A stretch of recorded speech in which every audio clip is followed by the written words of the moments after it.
Okay, on the filtration system, on this specific one, there's 3 different stages. The line comes in from the compressor. This one is the last chance to really get a lot of the moisture and the oils out of the compressor. Because if you turn the system on, it's pressurized, oil and water will come out and come into usually we put into a bucket. System from here, the air goes down and it goes into 2 filtration stacks. It's best on the first filtration stack to have the moisture condenser on the inside, the moisture filter onto it. And the second one, if you have the charcoal filter onto it. So it'll take the air from the compressor, it'll dry it out, it'll then go into the second filtration stack where the charcoal will go ahead and make sure the air is as clean as possible. After the second filtration stack, it comes out and it goes into the back pressure regulator.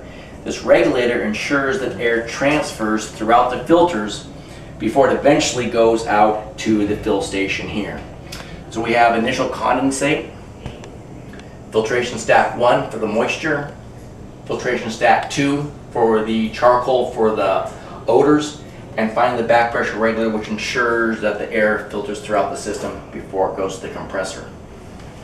On the filtration stack, you're going to see the 2 knobs. The 2 knobs are designed so you can go ahead and open it up.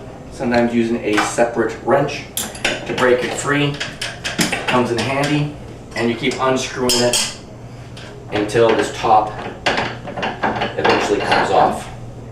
On the top there's an O-ring and there's a spacer. Might need to be replaced occasionally so there's no leaking up here. Inside is going to be the filter.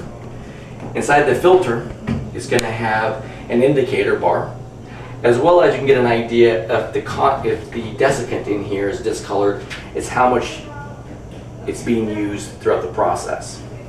Every time you check this, what you should do is check the compressor, the hour meter on the compressor. Mark onto it either by the desiccant level or by the filter of how many hours is on the compressor, to give you an idea of how much time is taking before this specific filter becomes useless. You place a mark, you take a look at it. Also, why the filter is out of the system.